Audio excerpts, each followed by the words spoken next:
Sauf que les Calédoniens, Terry-Santa, se disent le drapeau, ça n'a servi à rien.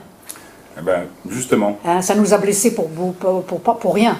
Ben, Parce qu'aucun compromis, aucune main tendue, depuis, Rocco-Mitan l'a encore dit, on ne bougera pas. Ils n'ont jamais rien cédé. Alors ça c'est le discours de ceux qui disent que c'est une concession qui a été faite aux indépendantistes et qu'en face, les indépendantistes n'ont pas fait de retour à leur niveau. Il n'y a pas eu de retour sur investissement, comme on dit. Alors, moi, ce que je voudrais dire surtout, je voudrais que les Calédoniens comprennent bien que la levée des 2 drapeaux, c'est pas une concession.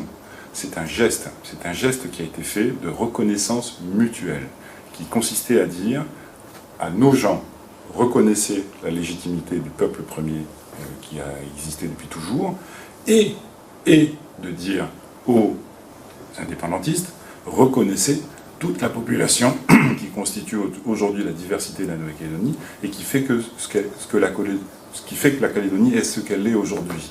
C'est toute cette diversité qui a abouti à cette qualité de vie qui est la nôtre aujourd'hui, à ces capacités d'enseignement, d'aide sociale et tout ce qui existe aujourd'hui. Sauf les 6720.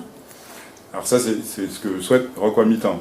Mais c'est pas ce que nous demandons nous. Nous, je le répète, notre objectif, et depuis toujours, je le répète encore, c'est de mettre tout le monde autour de la table. Pierre Frogier, quand il a levé les 2 drapeaux, c'était le début d'un processus, la construction d'un chemin pour qu'ensemble, on réfléchisse calmement, dans la paix, à l'évolution après l'accord. C'est pas tout à fait le cas aujourd'hui. Hein. Aujourd'hui, c'est tendu quand même. Toute cette démarche qui a été mise en œuvre par les 2 drapeaux, par les comités stratégiques qui ont été mis en place en 2010, le comité Nickel, le comité de l'après-projet institutionnel, le comité du bilan de l'accord de Nouméa, tout ce qui a été mis en place lors du comité des signataires de 2010, tout ça avait pour objectif, je le répète, de mettre en œuvre un processus de réflexion sur la sortie de l'accord de Nouméa dans la paix et en concertation avec tous. Tout ça a été détruit, mais quand je dis détruit clairement, en 2012, au moment des élections législatives, où un parti politique, je ne vais pas le nommer, a radicalisé son discours et hélas a réussi à le faire passer au sein de la population. Ça veut dire qu'aujourd'hui, la belle unité des loyalistes n'existe plus, qu'on a vu il y a quelques jours. Alors, on peut toujours avoir une unité sur des points très particuliers, comme c'est le cas effectivement sur le dossier de la liste électorale. Mais sur l'aspect de l'avenir institutionnel du pays, il y a une vraie différence quand même entre les uns et les autres. Nous défendons une démarche de concertation, une solution consensuelle. On est toujours dans cet état d'esprit, même si certains peuvent penser qu'on a radicalisé un peu notre discours, puisqu'on a nous-mêmes annoncé la radiation potentielle d'un certain nombre d'électeurs.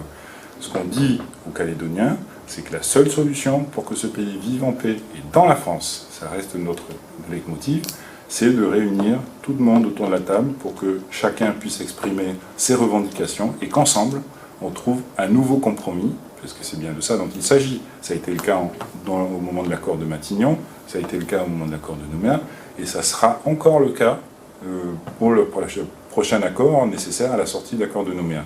C'est bien de cette façon-là qu'on maintiendra la paix en Nouvelle-Calédonie et qu'on vivra tous ensemble, en harmonie, dans ce pays, et avec j'allais dire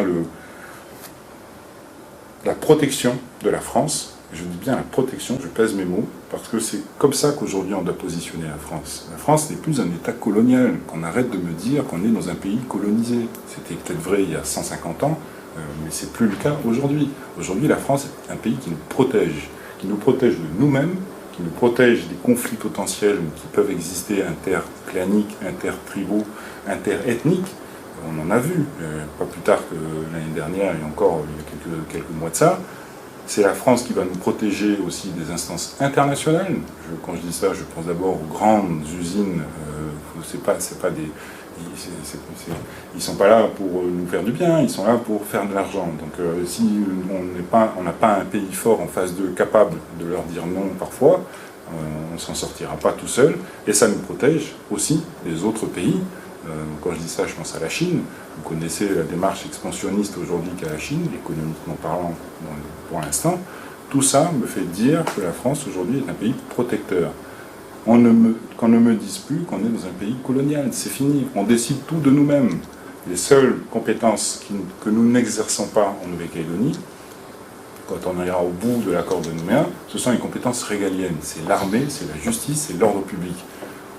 Moi, je considère que ces compétences régaliennes doivent rester nationales et que tout le reste, qu'on ait la capacité ici en Nouvelle-Calédonie à exercer toutes les autres compétences. C'est ce qui est prévu aujourd'hui dans l'accord de Nouméa. C'est ce qui doit perdurer dans le temps. Et c'est que comme ça qu'on arrivera à continuer à vivre en paix et en harmonie dans ce pays.